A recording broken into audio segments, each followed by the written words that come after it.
There's a new shift in education that is beginning to take hold. This concept of a flipped classroom, which is a new model that's being proposed and being tested out across the nation. A flipped classroom is one where the direct instruction, the delivery of pure content, is not done within the classroom.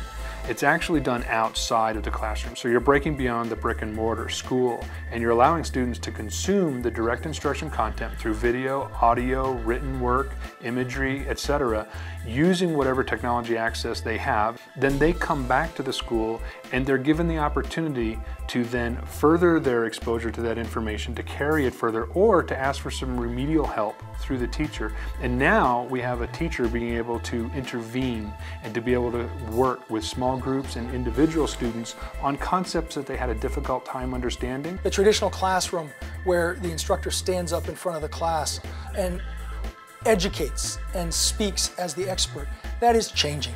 We're moving to a model more where the students are more involved, the students are doing more research, they're providing the knowledge in the class, they're doing research on their own, they're constructing their own answers. This wireless technology supports that flipped classroom in that the students are bringing their devices, they're doing their research, they're creating their presentations, they're submitting presentations, they're doing presentations for the rest of the class, and they're doing all of it in the classroom through the Wi-Fi. An instance where the wireless is really benefiting us is in the flipped classrooms, where we see students coming in with the iPads, doing research on the internet, and then contributing this knowledge to the class. It's a sound form of pedagogy because at the same time that you are putting them in contact with the content itself, you're also triggering a thought process. You're cultivating their curiosity. So much better for me to tell you, go find out when Columbus discovered America, and here's a couple of links where you can start, than just to tell you Columbus discovered America in 1492. You'll forget that. But if you go search it out on your own, it's likely to stick with you. So I think that's a very, very exciting innovation. And that's, of course, it's very technology dependent. The human part is, now you got 50 minutes in classroom to actually engage the student and talk. I generally have them just do some pre-study themselves through different networks, or different websites like Khan Academy or Brain Pop. They go and learn some things on their own.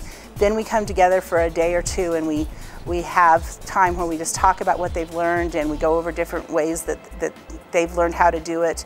And then I give the assignments, and they work on those assignments both in class and out of class.